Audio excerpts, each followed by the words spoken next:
and welcome to Security of Things World 2016. I'm here with Tom Mueller from Wurldtech. Thanks, Tom, for agreeing to do the interview with us. Thanks for having me. And thanks for being here. How would you describe Wurldtech? So Wurldtech's a really interesting company. It was founded about 10 years ago, and it was really a collection of some of the best hackers in the world, actually.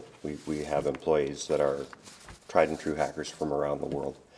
And they turned their attention to trying to hack critical infrastructure, things that keep the lights running, things that produce our oil and gas.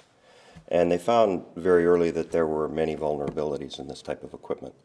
So it's kind of a hacking for good sort of culture company. And they took the knowledge from their hacking activities and tried to figure out how they could make the critical infrastructure more secure. And they created a number of tests that they could operationalize.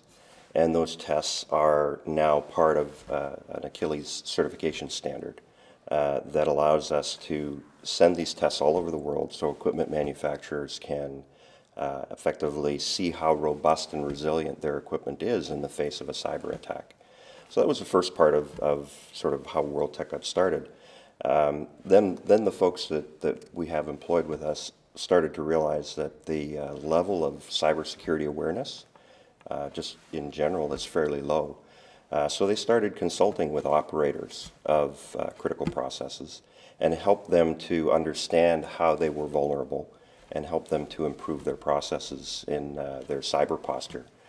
So really the company is very entrepreneurial, bunch of white hat hackers who focus on trying to improve the security of critical infrastructure for the world. Thank you. And could you maybe give us a little bit more insight on how would you explain the difference between IT security and OT security? Sure, this is actually going to be a very big area for the industrial internet and the Internet of Things. Security is a fairly mature practice on the information technology side. And the realities of information technology sort of paradigms are that, you know, the technologies are ubiquitous, they're widely distributed, they're well known, there's a wide body of practice of how to secure these types of equipment.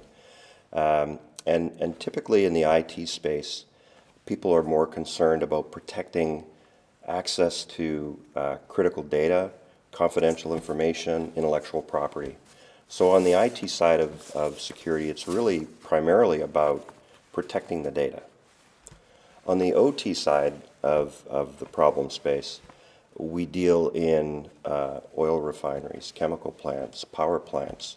It's the domain of mechanical engineers, electrical engineers, physicists, and not really the domain of software engineering or coding.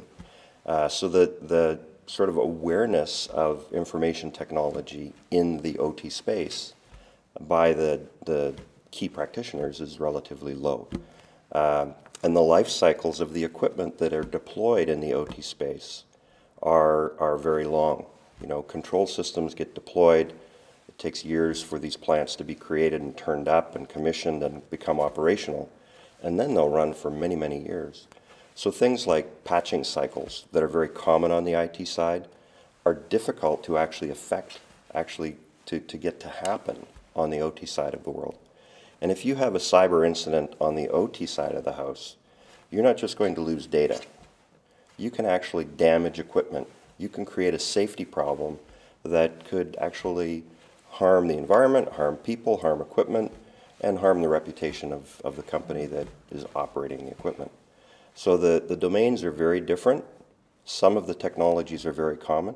Some of the approaches to cyber vulnerability, cyber exploitation are similar, but the consequences are very different from the IT side, on the OT side of the house. And then maybe going a little bit to the end user, what is the benefit and risk on industrial internet technologies for the customers? So I think that everybody is starting to realize that in order to get the next level of industrial productivity, in order to unleash entirely new business models, new supply chains, new ways of doing business, that we have to leverage cloud technologies. We have to leverage analytics, computing at scale.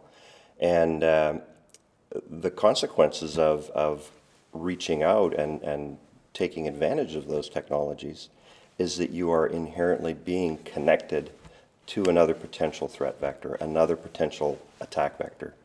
And in the industrial internet, the benefits, we believe, outweigh the risks, but there's a lot of work to be done in ensuring that when we connect those new systems to existing infrastructure or old infrastructure, which, as I said earlier, is not as resilient, it's probably not patched, it's probably vulnerable, that the techniques that are used are done with safety in mind, and that they're done in a way that really takes into account the paradigm of the operational technologies. Well, thanks for all this insight. Then I will probably ask you, because you've actually moderated an icebreaker roundtable, so an interactive session, and also presented a keynote session. Can you maybe tell us what you think of the Security of Things World event format? So I've been to many conferences, and this is an emerging area. So it's very interesting to me the way that you structured the conference, the types of people that you had come to the conference. And I think the way that you structured the conference really was designed to promote dialogue. And many of the mature conferences you go to are much less about dialogue because they're in spaces that are maybe not changing as quickly. So there are a lot of people from a lot of different backgrounds here. There's been a ton of dialogue among people from the different areas of interest. And I think that kind of rapid information sharing is really just indicative of the space that we're in with the industrial internet and the pace of change that we're going to see. Well, thank you very much, Tom, and then enjoy the roundtable discussions. Thank you very much.